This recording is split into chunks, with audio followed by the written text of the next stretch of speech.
The Comedy Cellar live from the table is brought to you by Sheath Underwear, the official underwear of comedy. Visit sheathunderwear.com/cellar to get 20% off your first order. Every order supports the show. So don't forget, that's sheathunderwear.com/cellar. Support the show and support your balls. Welcome to Live from the Table, the official podcast for the Comedy Cellar. I'm here with Noam Dworman, the owner of the Comedy Cellar. Dan Natterman is gallivanting around France somewhere, last I heard. And we have a special guest today, Elie Honig, who is an American attorney and legal commentator. He is the senior legal analyst for CNN. And welcome to the show. I like that intro. I like that you stress that I'm an American.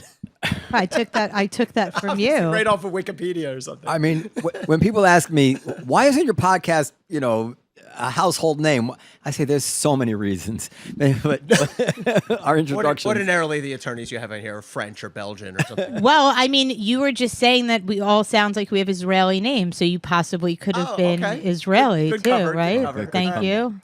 All right. So first of all, Elie Honig, right? Honig, yeah. Honig. So we met over the years. We become kind of friendly. I've become more and more an admirer of yours because you have shown that you're not afraid to take positions that the people that you're generally surrounded with, the CNN types, that get under their skin. Well, let me push back a little bit. I appreciate what you're saying. I hear what you're saying. What you're saying is that I don't do partisan politics in my legal analysis, which is absolutely. There's no audience capture right. to you. I will say things that tick off Trump people. I will say things increasingly lately that will tick off people who hate Trump and just want to see him go down for any reason. CNN itself has really, ever since I've been there, has never done anything other than encourage me to just call it straight down the middle, do what I do.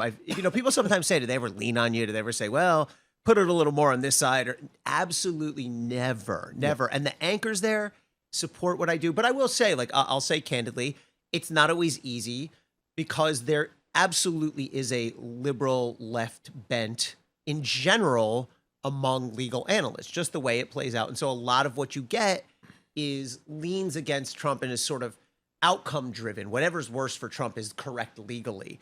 And I don't view it that way. As you know, Noam, I'm not a huge fan of Donald Trump's. I'm not a political or personal fan of his.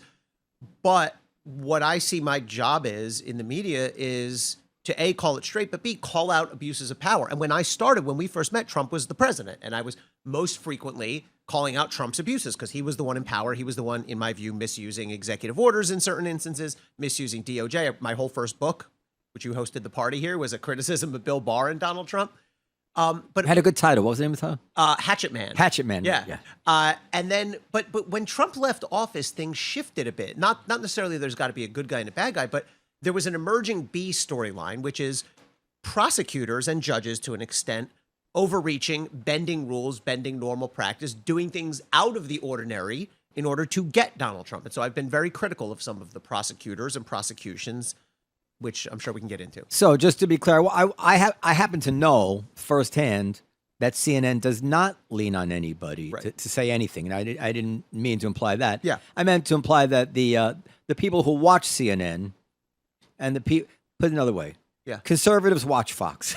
That's just, and then everyone else is split between. I think we aim for just intelligent moderates who want to be talked to like adults and not pandered to. Yeah. Well, I'm not gonna give you my opinion. I don't want to put you on the spot. Also, I will say CNN has changed. I started there in 2018. Here we are 6 years later. It's changed a bit, and not as a result of anything intentional, but just as I was saying before, the journalistic imperative is to question and hold to account those in power, and it's been Democrats. And you have, since we're talking about CNN, Van Jones, who was fired or resigned from the Obama administration for being a communist or something like that. But this guy is really, I think, substantial and terrific. And great. And he, like you, I remember one time Trump did something, I think it was on criminal justice reform, and Van was the driver of that. Yeah. Van worked with the Trump administration to pass criminal justice reform, and some people want to hold it against him. They'll take a photo that Van took with Jared Kushner or somebody and go, "Oh, you're a traitor." As Van says, you want to get stuff done, or do you just want to be on a high horse person on of principle. Twitter? He's not all for show. He actually has. Van has made a bigger difference in people's lives. That's exactly right. He wants to make a difference. Yes, and that's more important to him than that. So he's been good on CNN. He got killed for saying some other good things. I think there was one night he said, Trump tonight became our president or something like that. And then he had to retract it, but he was ready to do that. Yeah. He was ready to follow his heart. Van is an intellectually honest thinker. Yeah. And he also, the thing I love a lot about him, but he can see a bigger picture that isn't always obvious. Like he can go beyond just, all right, I logged on Twitter. I saw a bunch of people saying X. That's the take of the day. Like he can think beyond that. He can think around 3 or 4 corners. So, and I didn't watch it second by second, but it seems to me, you correct me if I'm wrong. Yeah. He was instrumental in opening the floodgate that night after the debate, which gave everybody license to say what everybody had been thinking for a long time about what might or what's probably going on with Joe Biden. The first person, so I was really interested because watching the debate, I'm thinking, oh my God. And it was historic, but go ahead. Yeah. And I'm texting with my friends going, holy Lord, what? But you never quite know, are other people seeing it the same way? And when the debate ended, I think the first person to speak substantively was John King, another guy, talk about a guy who calls it straight down the middle. Mm-hmm. And John King said right away, disaster. And then I was like, well, what's the left side of the table going to say? I think it was Van, Axelrod was there, and they were both like, that was a complete disaster, and the Democrats have a real problem. They were straight up about it. Now, David Axelrod, who's also a good friend of mine, has been calling for over a year now, saying Joe Biden needs to step aside. And now what's happening, he and John Favreau and the Pod Save America guys are getting blistered online by the hard left, who they don't want to hear it from these guys. And they say, you're traitors, and they're getting it worse than I've ever gotten it. So, look, I respect people who speak their mind and who are honest and have intellectual integrity. I mean, there was a lot to be read. We're going to talk about the law, but there was a lot to be read between the lines, in my opinion, because all these people are connected. Axelrod knows Obama, who knows Biden. Well. So the truth had to have been known by the inner circles there. Yeah. I don't know. That's a very important open question. Well, people ask that question and Jake Tapper's pushed on this quite a bit when he's had people on. But let me put it this way. I think Michael Smerconish had a my law school roommate. I met law school classmate. Really? Yeah. Oh wow. And Judge Chutkin. Yes, and we were all in the same class. That's right. I know she was. So Michael did a daily poll the other day where he asked something like, if not for the debate, would George Clooney and other Dems have come forward and said, I see a real problem with Joe Biden? And the response was like 90% no. You're saying no. Of course not. It would not have. Of course not. So the question is like, the question is who knew and how long have they known? But there absolutely is someone wrote a good article for New York Magazine. I forget the name. It may have been Jonathan Chait, but it was like, there's a problem here with Joe Biden's age, but there's also a trust problem with the people around him, and have they been straight with us, and why is it only coming out now that we all just saw it on national TV? Well, two things I think of. So first of all, I think in retrospect, the media has made a mistake. It's a game of inches in becoming too incestuous with former Democrats coming out of government. Well, that works both ways, though. There's plenty of former Trump people in the media now. I mean, a lot of them have turned on him. I wouldn't but say... But there's Kayleigh McEnany is there on Fox. That's why I say it's a critical massing. But when Stephanopoulos kind of replaced David Brinkley as a host of ABC show, this was no matter what, and I don't have any huge problem with Stephanopoulos, but he was a highly partisan Democrat. Yeah. He was not the profile of a journalist, and then this just began to snowball and snowball and snowball. So we have Axelrod and Van Jones, and at some point listen. This is what I think. Yeah, but let's say one thing. Good. Social pressures, even though people don't talk about it, social pressures, friendships are the most corrupting things there are. You and I become friends now. You say something stupid. Do you think I'm not going to think 20 times before I tweet about... I'm going to get an email from you. No, I'm saying... Right, but that's how we should do it. But immediately, it's my Elie, I can't. Well, I can't. And when all those people on CNN, when so many of them straddle both worlds, the Democratic Party and journalism, this creates a force. And I mean, how else are you going to explain? I mean, let's say one of the things. So I consider myself to be a sensitive observer of things. And I've said to people, when Barack Obama took Joe Biden by the hand at that fundraiser, walked him out, I said, something is wrong with Biden. Obama knows that because if Biden were fine, first of all, he's the president of the United States. You let him stay out there as long as he wants. Second of all, if he's fine, but he's really not picking up on something, you say, hey, Joe, or you tap him, hey, buddy. He took him by the hand parentally. And that he didn't mean to do that. He did that because that's what he instinctively did because he knew Joe Biden's mental and physical situation. That's what I said when I saw that. That was true. And Biden, and now we know it was true. Clooney now wrote the Biden I saw. Obama was at that fundraiser. It's not just those two. It's everybody. They all knew. Here's a question that I don't have an answer to. Yeah. Assuming they all knew, why would they have pushed for and accepted the early debate? That I don't know. I can't even begin to answer that. Well, there could be a cynical reason, which is they wanted to expose him and get him out in time. And if they had waited till September, it would have maybe. Or maybe they fooled themselves to somehow like he's not good, but he gets by, he manages. To your first point, I mean, there are White House alums and political alums on every news network, right? Coming out of the White House, coming out of Congress, et cetera. In a way, you want that. You want someone. You don't want just some person with an opinion who's never done the job. You want someone like David Axelrod to go, we had crises in the White House. Here's what happened. Here's how it played out. Here's how it relates to what's happening. That's where I do my best work, where I can say, okay, they're on trial now. They got this witness coming up for cross-exam. Here's what they're trying to, here's what they're going to try to go at that witness with. Where you can do like Troy Aikman or Tony Romo, okay, and take them inside the huddle. So you want that. And I think each viewer and reader has to make their own judgments. Is this a person who's still loyal to their formers or not? I mean, look at Axe. Axe has made, I won't say enemies, but he has ticked off a lot of people on the Democratic side because he's calling it like he sees it. So some people do that. Some people, that's why I said it's a game of inches because everything, they do need that. Yeah. And then, of course, you had Rick Santorum one time. But over time, I've been watching CNN for 40, 50 years, whatever it's been on, 40-something years. And just over time, it drifted, I think, to a point where not just CNN alone, all the networks, and Fox too. I mean, Fox used to get terribly criticized back in the early 2000s when O'Reilly was guy. Right. That was another universe of reasonableness compared to what Fox is now. Yeah. I mean, I used to really enjoy that Fox. It had, Mort Kondracki and it was all sorts of liberal people, Juan Williams. There were a lot of really smart liberal people on Fox, even if it tilted right. And even the conservatives were not like Laura Ingraham. They were Charles Krauthammer, George Will. You had really serious intellectual people. Yeah, I have no memory of watching Fox at any. I mean, I still don't. Even O'Reilly. Yeah. Compared to Tucker? I mean, I don't know what's on that slot now, but I mean, O'Reilly, he had his views. He was a blowhard, but he had really interesting, worthwhile debates every night, and the debates were real, and you could learn. And O'Reilly liked to get a good version of the opposition. He liked to fight, So anyway, that was that. So let's talk about let's talk about the law. Case dismissed.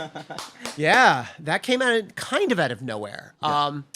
So just so people can follow along, this is the classified documents case down in Mar-a-Lago, one of the two federal cases, Jack Smith.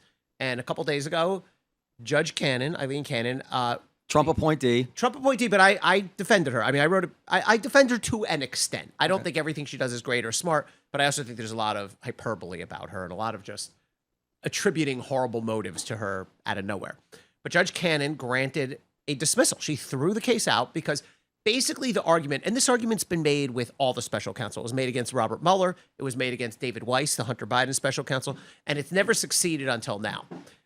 The argument is if you're going to have special counsel, capital S, capital C, this position within the Justice Department that holds the same power that the AG has, that a U.S. attorney has to indict a criminal case, federal criminal case, there's two ways that can happen. One has to be presidentially nominated, Senate confirmed, the same way an AG or a U.S. attorney is. That, of course, was not done with Jack Smith.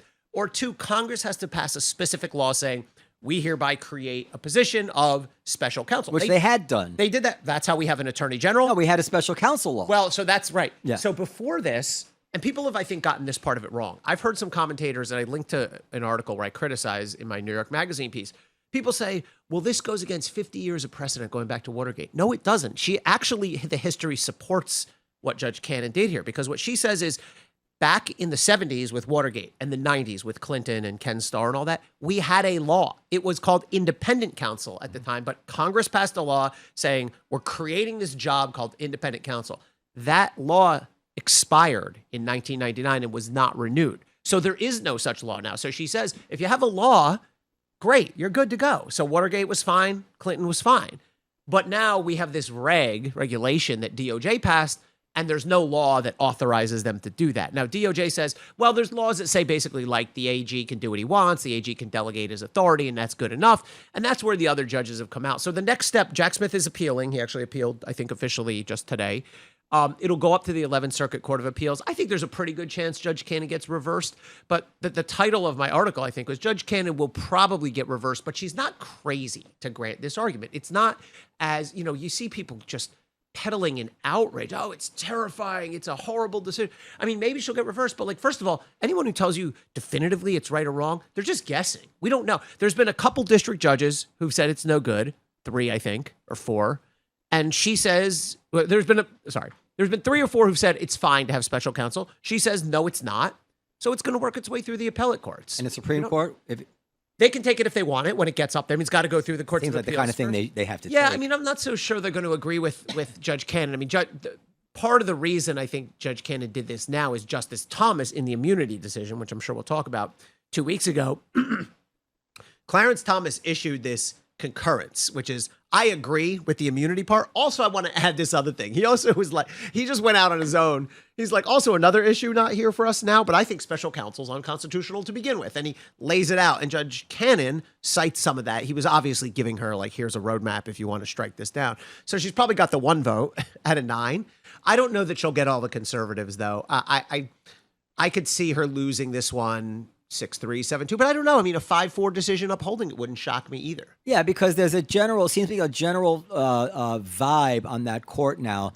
So the pendulum has swung too far in this into the hazy never land of authority. Nobody knows who's in. And let's pull things back. Let Congress, let them legislate. Right. You want the special counsel?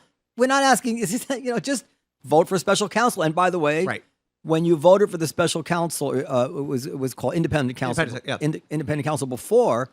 That kind of implies that you thought you needed a law to do this. Otherwise, why? And your decision not to renew it and not to pass a new statute sort of suggests that you didn't want it. That's right, because we don't have to renew it because the law is meaningless anyway. Yeah, I mean, like I said, the counter argument is going to be there's this whole series of laws, 533, whatever the numbers are, that basically say, I'm summarizing here, but say, well, the AG is the chief law enforcement officer and can appoint and delegate and give people jobs as necessary. So that's the other point of view, and we'll see. We'll see. I don't actually have any point of view on this. Yeah, I agree. I can see both sides of this, and I don't feel like I need to be up on a mountain screaming about it either way. We'll see what the courts say. But I do have a point of view about immunity. What I'm about to say. Well, and then this will bring us immunity, which is that this is a sickness, a liberal sickness at this point, that people think that every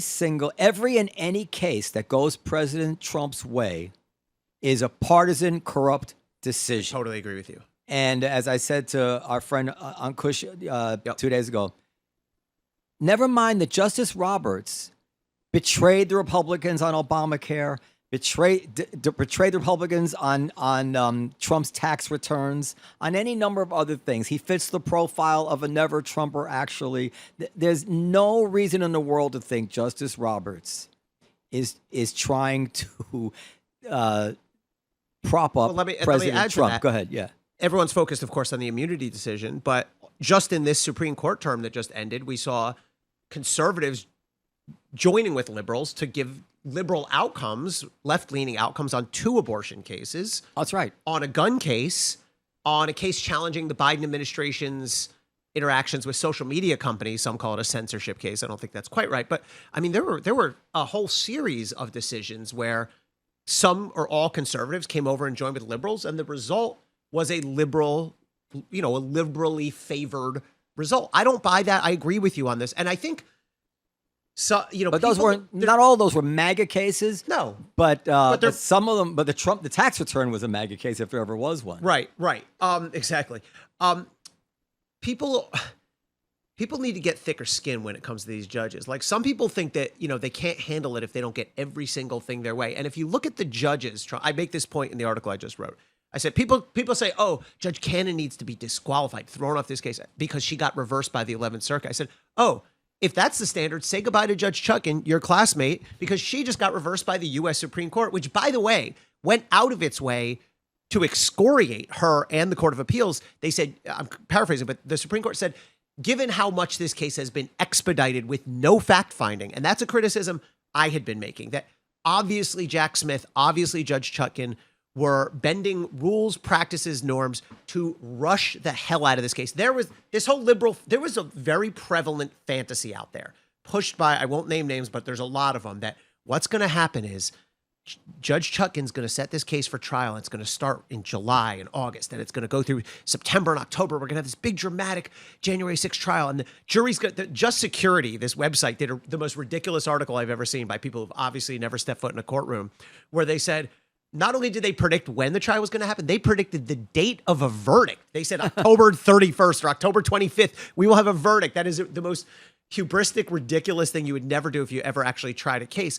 Meanwhile, in my book, my second book, which we also did the party here for, I said 2 years ago, before any of these cases were indicted, I said, he's going to get indicted, Trump's going to get indicted a bunch of times, and it's already too late, though. Merrick Garland has already missed the boat. I say in my book, among other things, he's not even thinking about immunity. Immunity is obviously going to go up to the Supreme Court. That in itself is going to take way more time than they have.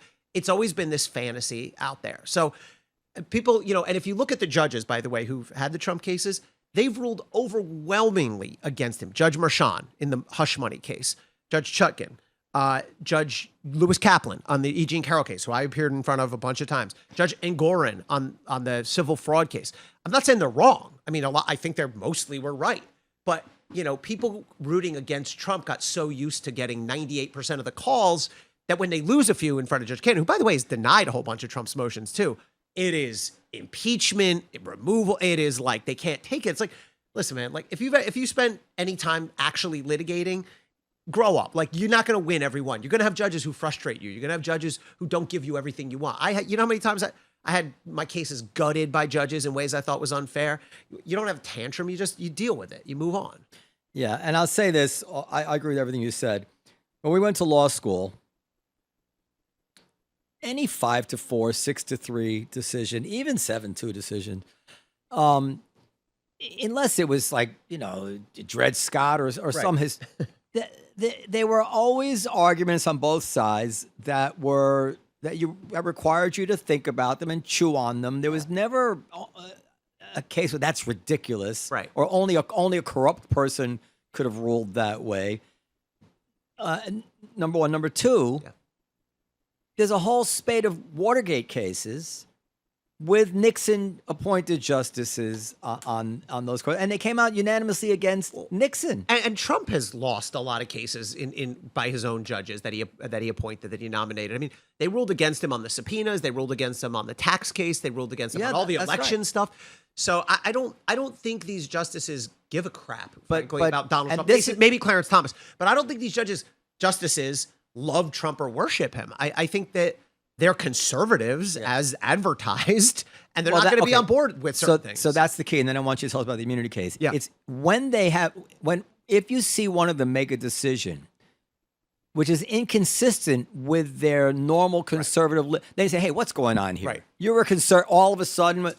But when many of these cases are perfectly predictable within their legal worldview and their judicial philosophy, then why are you saying it's partisan? And then you have legal experts like Lawrence Tribe and throwing bombs, and they undermine the country this way. Trump is very divisive, but this kind of stuff, Both sides are contributing to a loss of faith in our institutions. That's well, very damaging. I don't have a problem with pointed criticism of judges and justices and prosecutors. I mean, that's what we're supposed to do. But I do have a problem with hyperbole. And a lot of times you have, this is the end of democracy. You know how many times people have said this is the end worst of case democracy? since the worst decision since Dred Scott.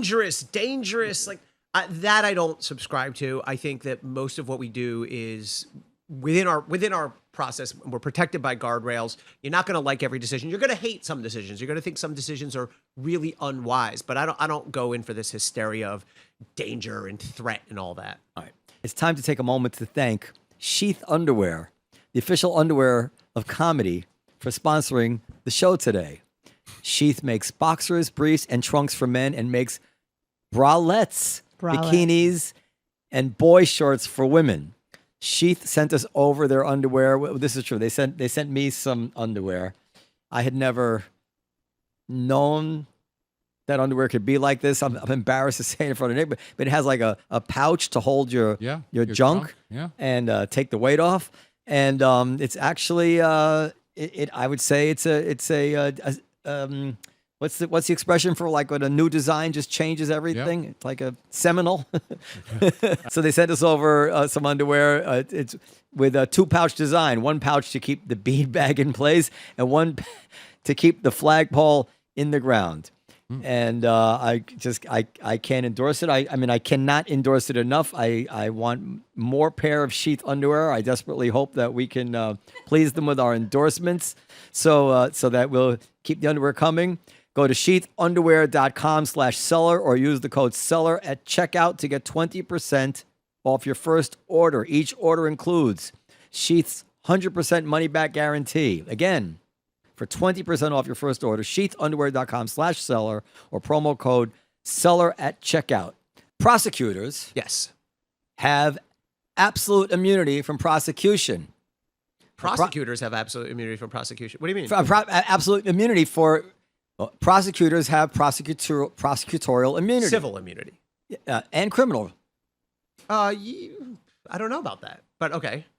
Well, this is important. I had assumed. So I'll give you the background. So we have had civil immunity in this country since 1982. Case Nixon v. Fitzgerald. It was Richard Nixon, had nothing to do with Watergate, actually. Some guy named Fitzgerald was in like the military and got fired. He sues Richard Nixon for damages, money damages. And the Supreme Court says you can't because hiring and firing executive branch employees, it's part of the president's job.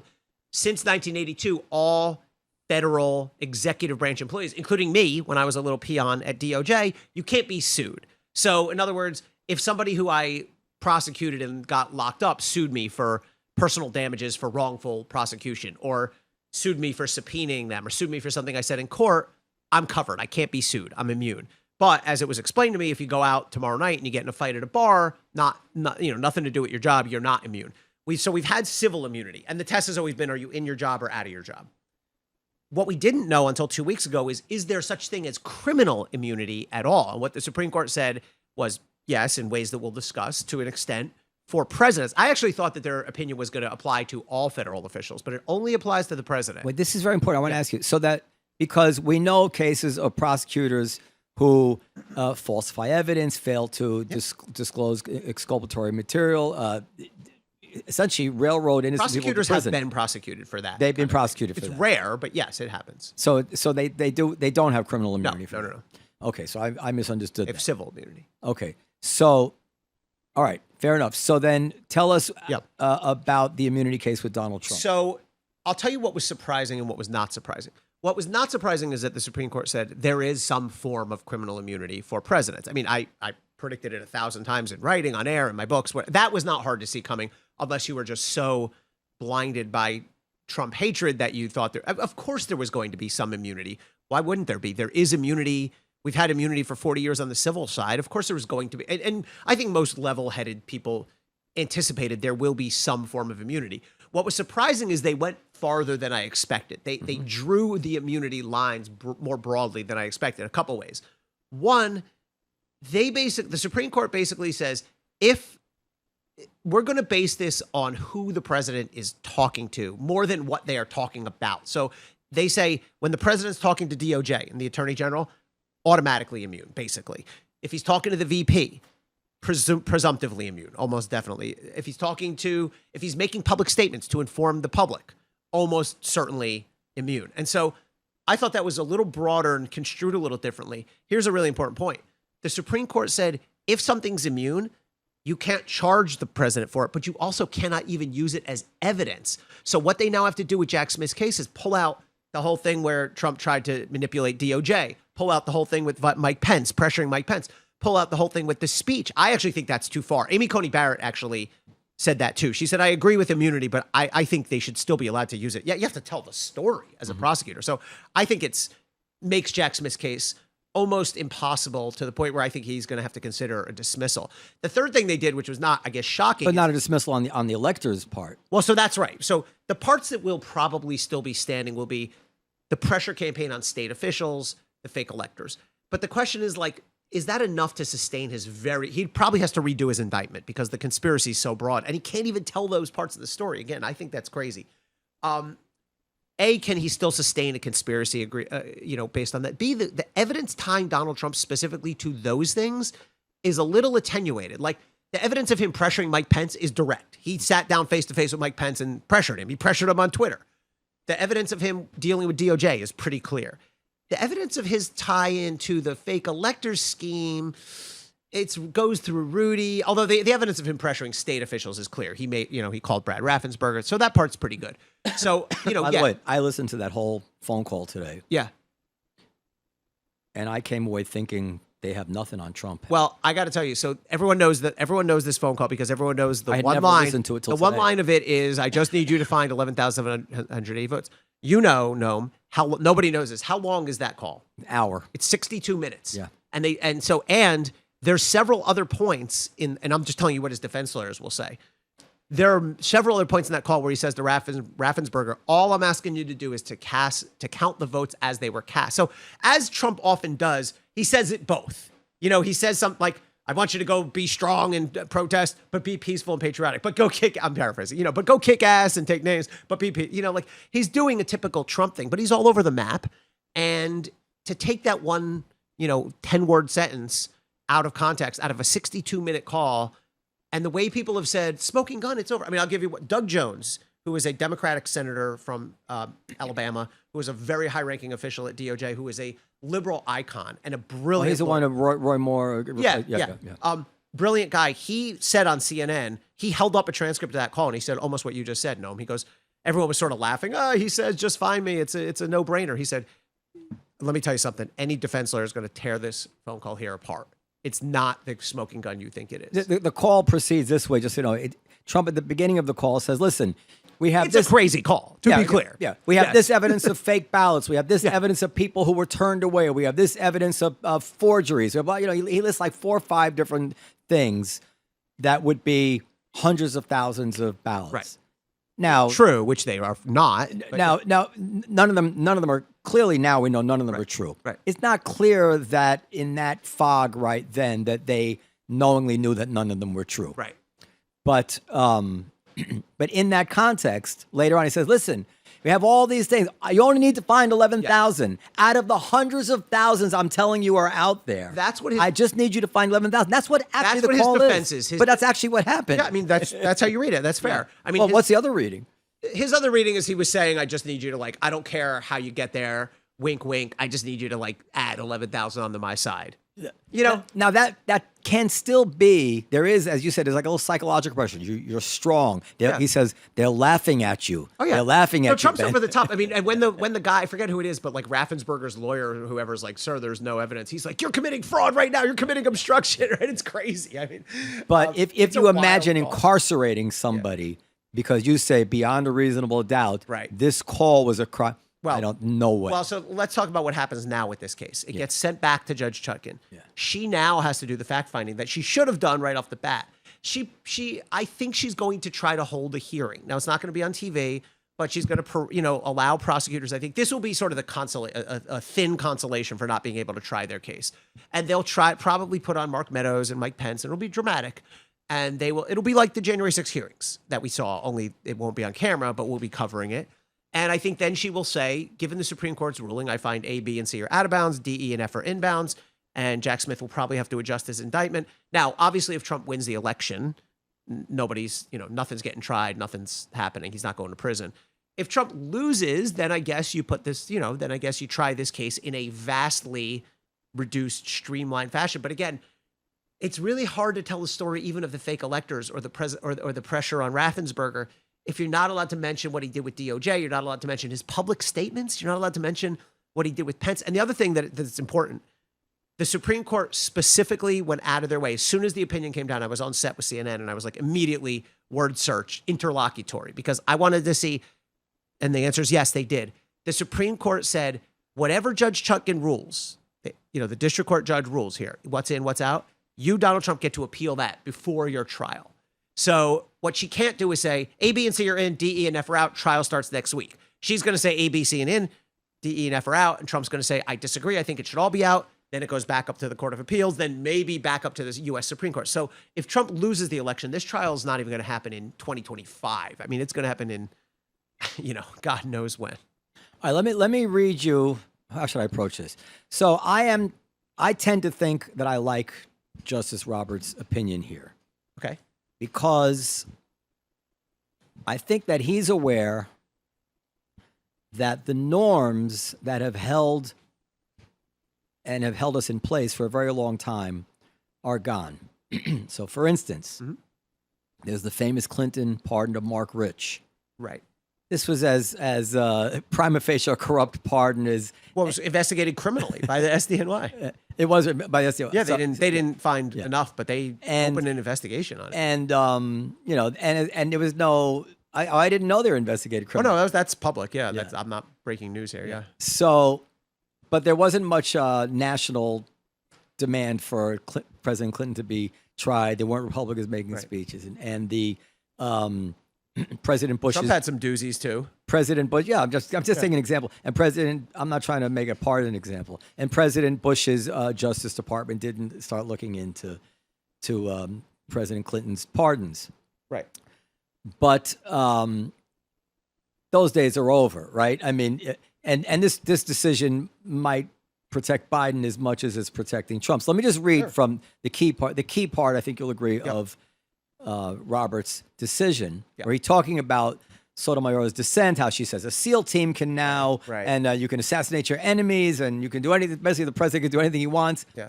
And he says the dissents overlook the more likely prospect of an executive branch that cannibalizes itself with each successive president, free to prosecute his predecessors, yet unable to boldly and fearlessly carry out his duties for fear that he may be next. Yeah.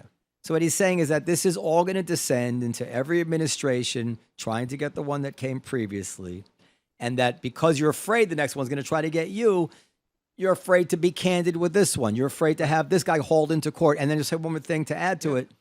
This old adage that you guys say about a district, a grand jury or anybody can indict a ham sandwich. Yeah. He doesn't want the president to become ham sandwiches. Right. Where you just where you just find some charges to make, and then you haul everybody in and you put them under oath and you start he says, we don't need this. It's not worth it. Yeah. First of all, I disagree with the hypotheticals that Justice Sotomayor floats. I have huge respect for her. I've met her a couple of times. She's a wise Latina. She was a great district judge here in the city. She was a Second Circuit. I argued in front of her a couple of times. I know people who clerked for her. I think the world of her. I don't think I understand her point. She's saying this could lead to really troubling outcomes and sort of difficult questions. I don't think she truly believes that the president can now order an assassination. Wait, tell me, he just did. Didn't you see the bullet that went by Trump? I think if that scenario happened, Justice Sotomayor... It just did. Justice Sotomayor would say that's not an official act and you're not immune. And I think any reasonable judge would say that. I think it would be 9-0 to say, of course he's not immune, even applying the Supreme Court. Of course it would be 9-0. So I think it's hyperbolic. Now, she does have some trickier questions, like what if a president took a bribe to issue a veto or to appoint somebody as a U.S. attorney? I mean, I think that's also obviously outside the scope of the job. And you're right, though. The reason people hate immunity, I get why normal humans hate immunity, because it sounds like it's a free pass. Nobody likes a free pass, especially for already powerful people. But the point of immunity is not like, let's give these people a nice perk. The point of immunity is, and civil and criminal, both. Officials need to make difficult decisions every day that impact people's lives, people's finances. And if you open them up to lawsuits, or now in the president's case, indictment, you're going to paralyze them. And maybe even, as Justice Roberts says, cannibalize the government. And so, one of the comebacks to like, well, it's always easy to go, well, nobody's against the law. You go, well, this is the law. Like, it's part of the law that we want our officials to be able to function without fear of reprisal. And one thing, by the way, that the three dissenters dodge, and I wish they would have to answer this. Do you agree with immunity at all? Or are you just saying there should be zero immunity for anyone, criminal immunity for the president ever? Or is your dissent just based on, we do concede that there should be some base level of immunity, but we think they went too far? And they sort of dodge that so that it's easier to wave a flag and just say, no, no, no. But I believe that if it was up to them, they would have to acknowledge that there are certain absolute core functions that a president has to be immune for. I mean, again, taking the Obama ordering a drone strike of whoever it was, al-Awlaki, or whoever it was, overseas, a foreign adversary. If he were indicted by that, and you do have runaway prosecutors, he should obviously be immune, because that's him being commander-in-chief, doing the job of commander-in-chief. And I do wonder if Justices Sotomayor, Jackson, and Kagan would agree that there even should be some very narrow immunity. They didn't address that. They just said, we hate this. Well, this is why I think it's so smart in a way. I don't know if this is his intention or I'm just wrong about this. But he gives some, Roberts, he gives some basic principles. And then it becomes a question of fact for the lower courts. Right. And so rather than have to predict every scenario that might happen or lay down specifics so that a president could build his behavior around the concrete rules that have been laid out. Yeah. I want to accomplish it, but let's do it this way because this is how to say immunity. I'm going to do it all by talking to DOJ. He said that's fine. Exactly. Yeah. You let the lower courts deal with it, and that then at some point it might work its way up to the Supreme Court. And unless it's ridiculous abuse of discretion, the Supreme Court just doesn't take the case. Right. And common sense is able to prevail throughout the legal system. That's an interesting point. I like the idea about, like, why would they give a roadmap? But it's also, as a practical matter, they're going to make it virtually impossible to prosecute a president for anything that happens while he's in office, because then you get into the whole game of pulling out this piece, pulling out that piece. They can't even mention it at trial. By the way, well, they can prosecute Trump for the electors. Yeah, I think that's right. The court told them. I think that's right. Yeah. And by the way, this immunity argument gives Trump a shot. I wouldn't say a over 50% shot, but a good shot, an additional argument on appeal. That's why the sentencing was put off, because Trump's lawyers put in a motion, and I think the Manhattan DA's response is due next week. But Trump's lawyers are saying, well, if we go back to the hush money case, most of that conduct was pre-presidency, 2016 during the election, Michael Cohen, Stormy Daniels, et cetera. But there are several pieces of evidence that have to do with conversations Trump had in the White House while he was president. For example, he had key communications with Hope Hicks, who was his communications director, about how do we message this to the public? Do we tell them this? Do we tell them that? He had communications with, I'm blanking on the woman's name, but Westerhout or something like that. She was a witness at trial. She sat outside the White House, outside the Oval Office, and she talked about how Trump would review documents and what his practices were. They had evidence of an official government ethics disclosure form that Trump had to submit because he was president, federal form. And their argument is all of those things they argue, we now know were immune and hence should not have been allowed in the trial at all, even as evidence. Hence, tainted evidence was in against me, and this whole thing should get thrown out. Now, the response is going to be, and this is sort of what we were just talking about, and I think a good response is, none of that was official duties. All of that was political and personal. I think that's where Judge Merchan will come out, but that could go back up the line. That could end up back in the Supreme Court. And, the Supreme Court said you're not to get into the motives of what the president was doing. It's not your job to say good, bad, or ugly. It's your job to say, was what he was doing an executive function, essentially? Does the judge have the discretion to say, yes, that evidence shouldn't have been allowed, but the jury would have come out the same way? So that's called harmless error, the prosecutor's best friend. And I guarantee you, I don't guarantee you, but I suspect that the DA's response is going to be, A, none of it was immune. But B, even if it was immune, it was too minor. It didn't make a difference. The problem is, and Trump's team anticipates this, the way they argued the case, the guy who argued the case, Steinglass, I don't know him. I know Alvin Bragg quite well. And I've been critical of him. I like him. I mean, we're friends. We go back, we were colleagues, but I've been critical of him. But Steinglass, the way he argued the case was like a table pounding every piece of evidence. He was like, this is devastating. As a prosecutor, I always like to show, don't tell. I never liked when prosecutors were like, this is devastating. This is absolute. Like, just explain the proof and they'll get it. But anyway, when it comes to those pieces of proof I just said, Hope Hicks and the form, every time Steinglass said to the jury in closing, this is overwhelming evidence of guilt. Right here, this is overpowering. And so their own words were, this is hugely important. So that's being used against them now too. So I don't know. I don't think Merchan's going to throw out the conviction. He's made clear where he stands.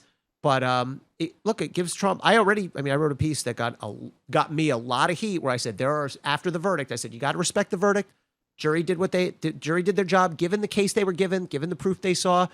Reasonable jury can absolutely come out guilty here. I have no qualms with the jury. But the way the case was charged by the DA, I think, is certainly a major problem in terms of good, fair prosecutorial practice, but also potentially a real legal problem too. I have another question for you about this stuff, and I have no idea what the answer is here. But I thought about it at the time. Yeah. Once it came out that Hur had decided that we can't prosecute Joe Biden for the documents because he's a old man with a failing memory. Yeah. And then, as I understand it, Biden's documents were from the time he was a senator even, let alone vice president. So he had no right to the documents. Trump had various rights to have had those documents. He just didn't say the magic words, I'm declassifying. But there's a lot of evidence that Trump obstructed justice. Mm-hmm. And that's not okay. And that's certainly personal. Why didn't he just drop the documents part of the indictment? Because leave it as obstruction? Yeah, because how are you going to prosecute Trump for having documents when you just let Biden off the hook with less the argument rights is, to the documents? well, the obstruction versus cooperation deal, that makes a big difference. And I think even just focusing on the documents, the argument was Trump had them and the archives negotiated with him for a long time and asked him, and he didn't respond to a subpoena. Just like it's just a question of who was acting in good faith. But just make an end round around all this uncertainty that actually did knock him out of the water, blow him out of the water. He could have had a nice, clean case of obstruction. As I understand that's a lot of evidence there. You can charge just obstruction, but it's kind of weak to bring in front of a jury. I actually don't have a problem with Trump being charged and Biden not. Now, when it comes, I think there's enough of a difference in the way they handle the documents. What I said on air, and I wrote a piece about, and the White House lashed out at me. Ian Sams, who's this very aggressive spokesperson for the White House. I said, the big story of the Hur report about Biden's documents, I don't really care what Robert Hur thinks about if Joe Biden's with it or not, senile or not. That to me is like a sideshow, although it's more interesting now, I guess. Yeah. But I said, who cares what one guy thinks about Joe Biden's mental acuity? The big takeaway that we're all missing is Joe Biden has been, and his people have been lying their asses off to us for years, because Biden and his people have been saying, not for years, but ever since this came out for a year and change, Biden and his people have been saying complete accident. He had no idea. The stuff just all got shuffled in 100%. He had no knowledge, inadvertent. That's bullshit. There's a recording. Joe Biden's autobiographer made an audio recording and in one of them, Joe Biden says something like, the classified stuff is downstairs. He absolutely knew, and they've lied to us. And Ian Sams just sent some like ad hominem, this is a really stupid, embarrassing analysis or something. Actually, a reporter at MSNBC, Ken Delanian, retweeted it and said, this is really smart. And Ian Sams lashed out. And I was like, you can be as mad as you want. Like, facts are facts. We're almost finished. So we're not going to get to the Chevron stuff, but this actually brings us to what we were talking about off mic before we started, which is that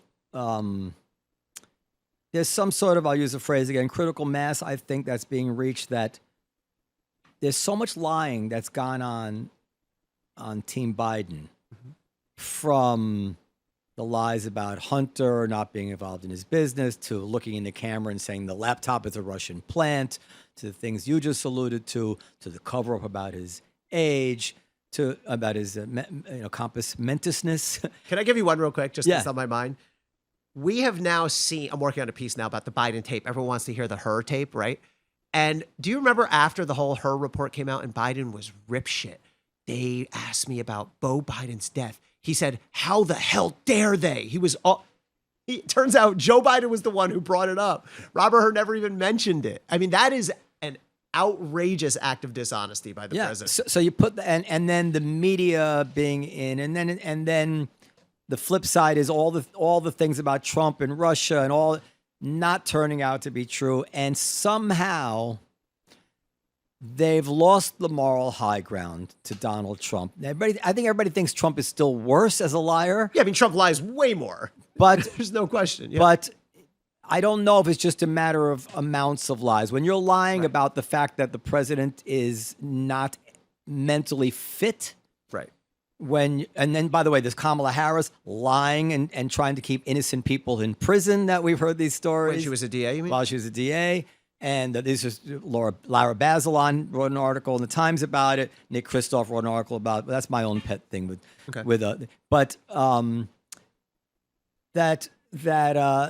they're losing their strongest issue against Trump. And then all of a sudden, that stigma that how could you support Donald Trump is not, the gravitational force is not holding people in place anymore. And how are they going to beat Trump now? Because people like his policies. People like the economy under Trump. And I'm not saying correlation is causation with presidents and economies, but most people do see it that way. I think it's a really interesting point because it has been and remains the case that Trump lies way more than Joe Biden, and the Trump administration lied way more than the Biden administration. The Trump administration and Trump lied almost to the point where it was so common and so rapid fire, it was just like taken as a given. It's like a Sharpie on the map of hurricanes. There's so many. There's so many. Who can even, right? Like, but a lot of them are also ridiculous and very narcissistic and but some are very precious. Serious. Right. Precious some are ego. stupid, crowd size, but some are very serious. But you are right that the Biden administration and Biden folks have ceded the high ground to a bit. I mean, the law would call it the doctrine of dirty hands, basically. Like, that's right. If you had some hand in the wrongdoing, it doesn't matter if it was less than the other guy, like you're out of luck. And I think politically, it's no longer, like a choice between truthful and lies. It's a choice between lies all the time and lies a decent amount of the time. Lies a decent amount of time, but there's no lie he won't tell. This is the important But wasn't thing. it so bizarre? I can't figure out Joe Biden's. I can figure out Donald Trump's lying. He just says whatever the hell he wants and doesn't care. But like, why would Joe Biden in the middle of the debate say no American service members were killed in my tenure? I mean, everyone, of course they were. I don't think that was a lie. You think that was just like he glitched out? I think what he meant to say was we're not involved in wars. No one. Okay, so you say he didn't state it correctly. Yeah. Because I mean, 13 were killed during the Afghanistan withdrawal. No, I don't think that was a lie. But I think, listen, Biden has a whole career of lying. We know this. Well, I just gave you two examples. No, but he dropped out of the presidency years ago for plagiarism. How benign is that now? Do you? I mean, you're in the 80s. It was like he plagiarized. He's done, and he was done. In the 80s, it was like Gary Hart was seen on a boat with another woman. He's done. Now it's like, wait, what was the name of the boat? Oh God! Wait! Monkey Business. Monkey Business. Yeah. By the way, for the record, I was born in 1975, so that was like that's very. What good. year was it? 84 or 88? I don't know. Yeah. Yeah. So, but like the bar is the bar of what even counts as bad behavior is so raised now. It's insane. It might have been 92. Anyway, an affair. Gavin Newsom. I didn't even know this till the other day. Gavin Newsom apparently had an affair. Unless I think I saw it right. Had an affair years ago with his campaign manager's wife. And there's a clip of Gavin Newsom coming out and like, I'm so sorry that I hurt him. But you know what? He's fine. It's like no one cares anymore. Different world. I mean, I think it is good that America has become more mature about this reality. I agree. It's not necessarily a bad thing. Like there's something. All right, smoking weed. Remember, I didn't inhale. Yes, I mean, who cares? Or now? things have just gotten so much worse that, relatively speaking. Yeah, maybe we're just like, all right, we don't have time for that. Yeah. But what is clear is that there's no lie Biden won't tell, and there's no lie Trump won't tell. And in that sense, I think they are the same. Trump is shameless, and Trump's ego is, I mean, they have different styles. Right. But those two big lies, he knew every single email in that laptop was real. He knew that. Right. And the press had to have known it also. This is what really bothers me is that there's been a few chapters where everybody was in on it. Well, let me say about the laptop. I mean, I'm not going to defend the press there. The press got it wrong writ large. I thankfully never was called upon. I never had any occasion to talk about it. But like, it definitely seemed like a bizarre story. Like, I would have absolutely had my suspicion level on high for like, this laptop gets brought to a repair. It ended up being true. Gets brought to a repairman who's blind. Well, of course, the but FBI and that's what the hell? Yeah, but that's Who brings a laptop in Right. for repairs and doesn't pick it up? yeah, but and that's as far as the press went with it.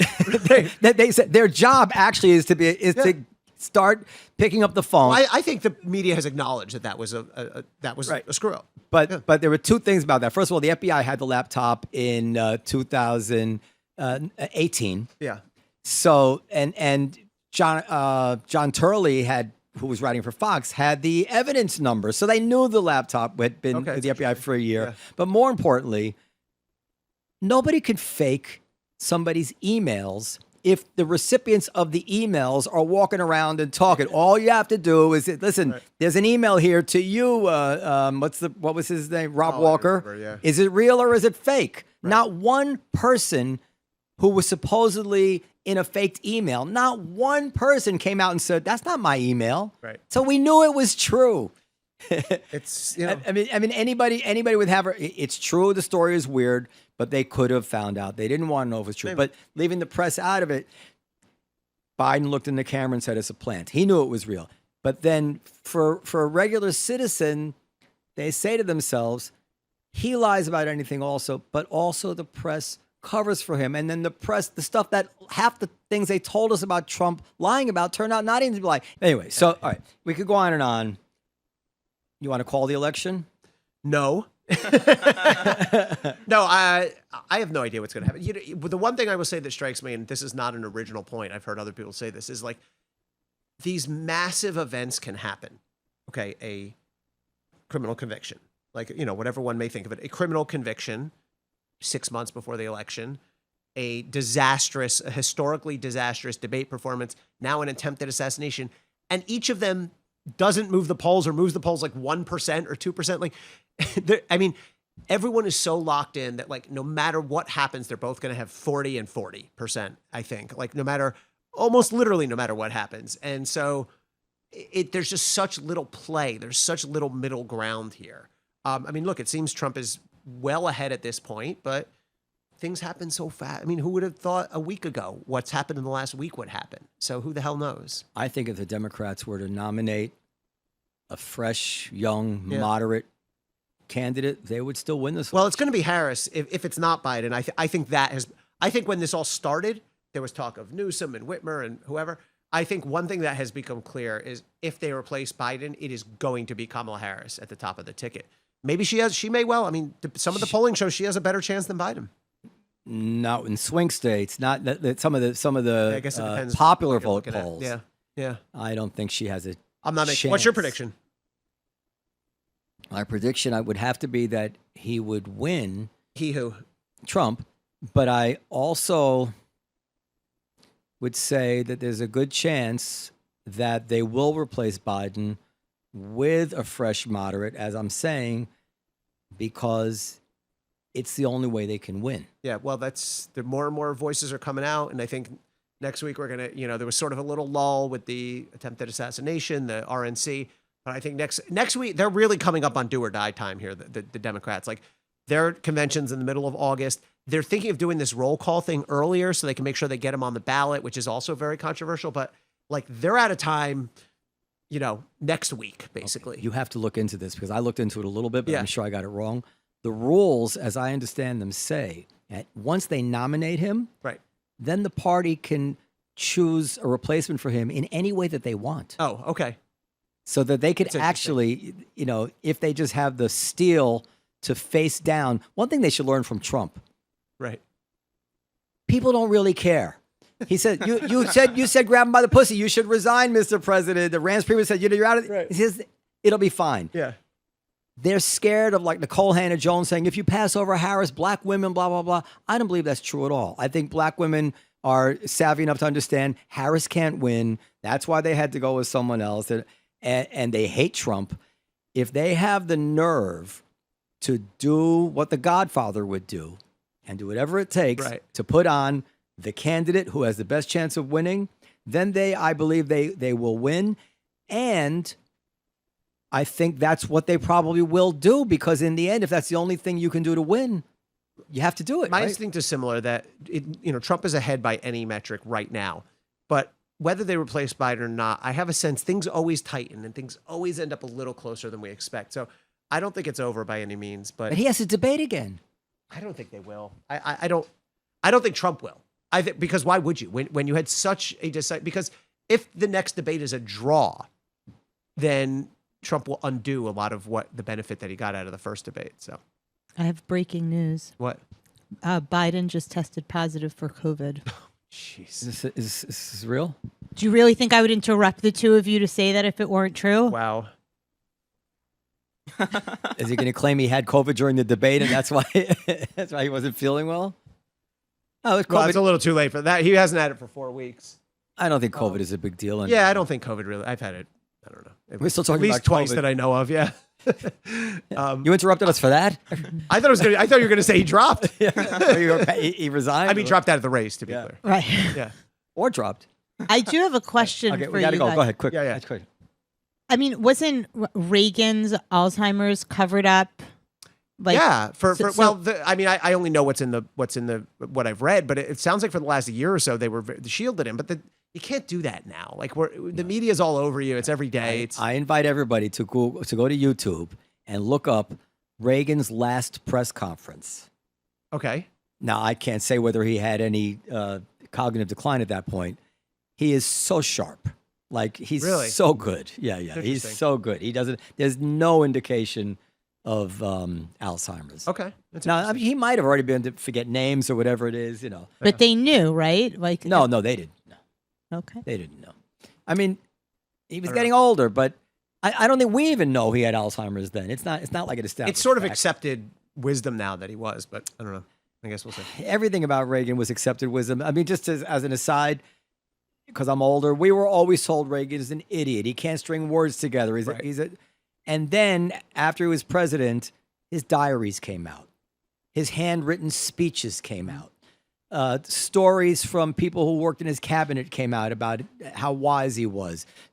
George H.W. Bush spoke at his funeral and started crying because Reagan taught him more about leadership than any.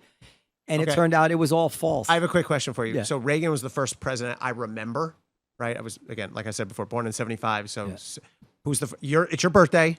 Who was the first president you remember? Oh, Lyndon Johnson.